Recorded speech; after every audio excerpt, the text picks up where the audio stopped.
Hello everyone, you are mostly welcome to this video where I have collected 100 commonly used idioms. You can learn all of those idioms throughout this video. I would like to guarantee you that during this video you will learn all those idioms. You can use them on your practical life. You will learn with example and their meanings, and you can write them and you can memorize them.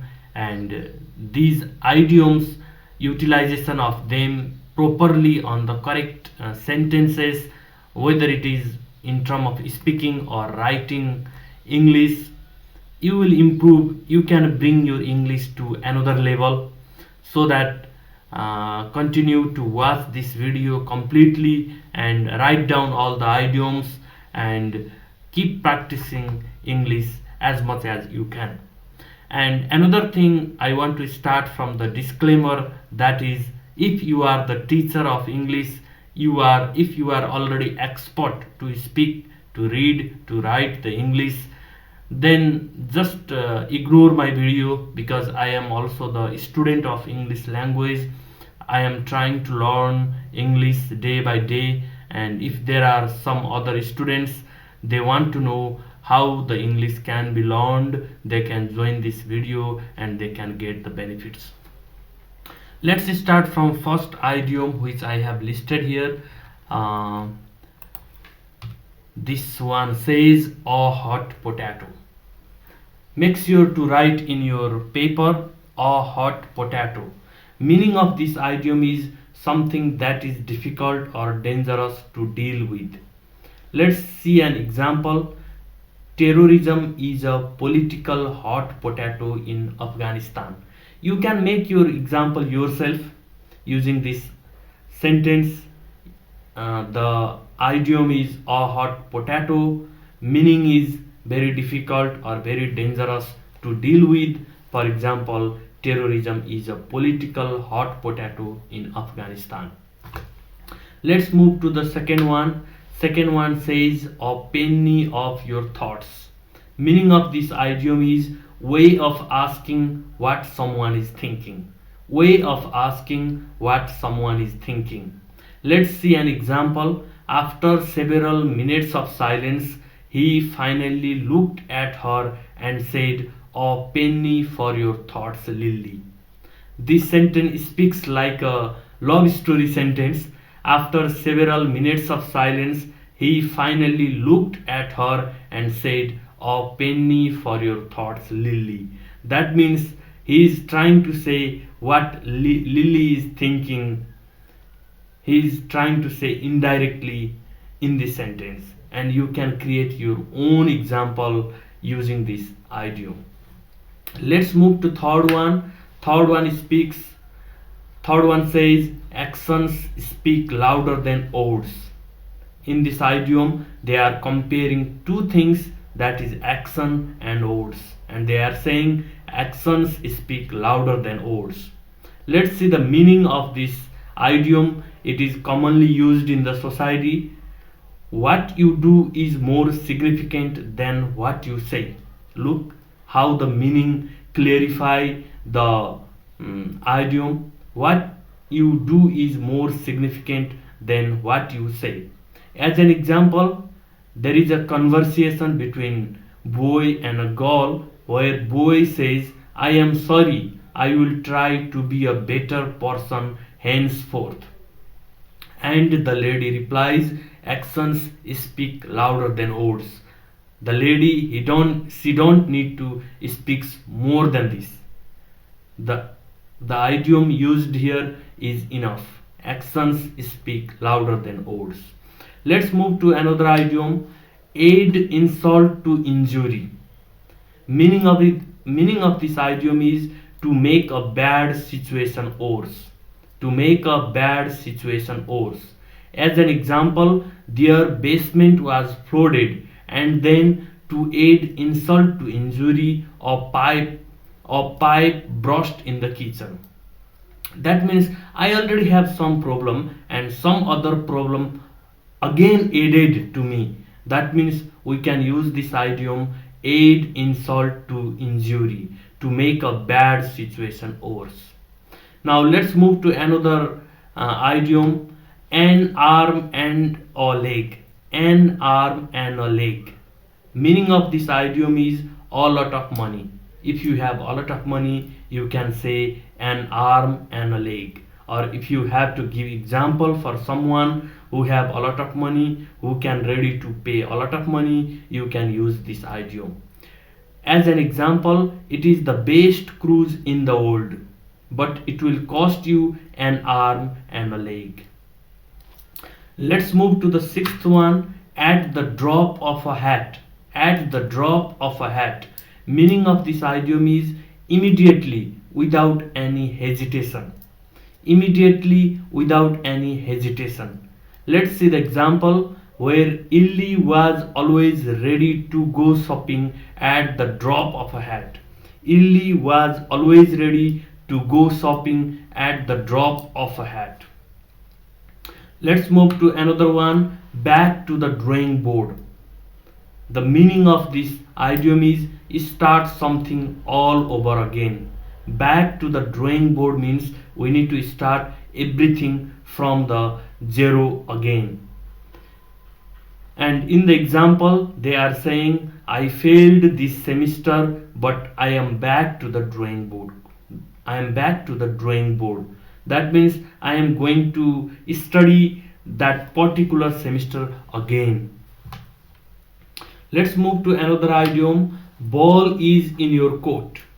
Meaning is it is up to you to take the next step. Ball is in your court. It is up to you to take the next step. As an example, I have made my decision, now the ball is in your court. I have made my decision, now the ball is in your court. Let's move to another idiom, number 9, barking up the wrong tree. Barking up the wrong tree. Meaning of this idiom is looking in a wrong place, accusing the wrong person. That means we are crying to the wrong person, we are doing something wrong, and there will be no value even we cry, even we take some action. In those scenario, we can use this idiom, barking up the wrong tree. Let's see the example. He said he did not commit the crime. You are barking up the wrong tree. We are moving to the 10th idiom, which says be glad to see the back of. Be glad to see the back of. Meaning of this idiom is be glad to see someone live. Be glad to see someone live. And example is saying I never liked her. I will be glad to see the back of her. I never liked her. I will be glad to see the back of her. We studied 10 idioms until now. Friends, I am saying you to create a note, to write down all these idioms with their meaning and example so that you can memorize easily. You can go through those pages tomorrow, the day after tomorrow. You can utilize them in your daily life English speaking or writing skill, and you can bring your English to new level. Please make sure to write down all these idioms with their details.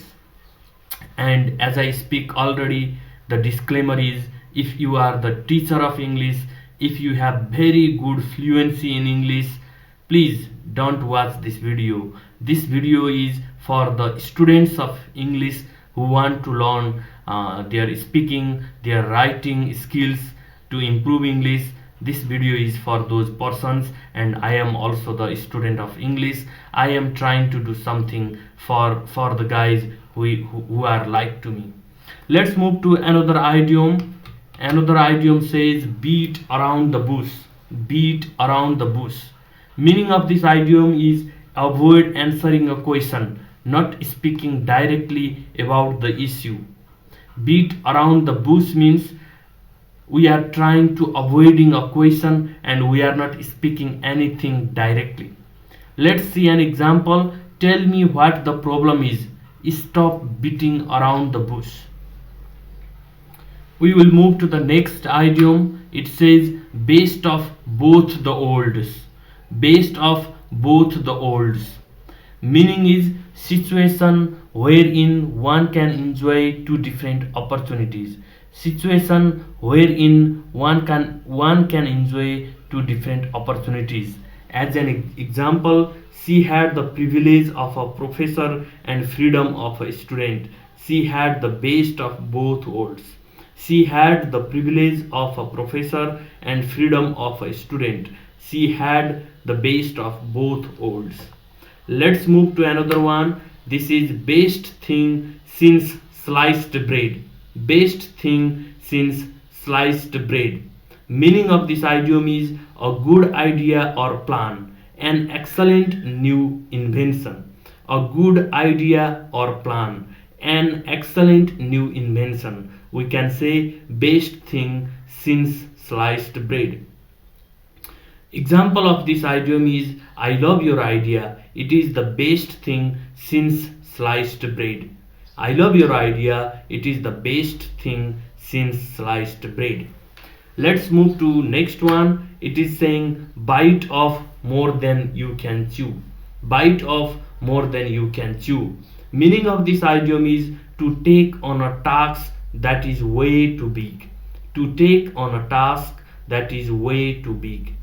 Let's see an example. Our boss bit off more than she could chew when she promised the client we had have the project ready by next week. That means here the employees are talking about their boss, where she could chew more than she can, so that they have a pressure and they have to complete the project by next week. This example explains those scenario. You can make such type of example yourself, and you can have better understanding for those idioms. Let's move to another one, the last one, and we will come up with another part. If you like my way of presentation, if you are also the English student like me, we will come with next video. Let's see the last one. It is saying blessing in disguise. Blessing in disguise. Something good that is not recognized at first. Something good that is not recognized at first. As an example, Ashok losing his job was a blessing in disguise. It gave him an opportunity to pursue higher studies. Ashok's losing his job was a blessing in disguise. It gave him an opportunity to pursue higher studies. Thank you very much, guys. I hope you like this video, and we will come back in another videos. Please wait until that time. Thank you very much.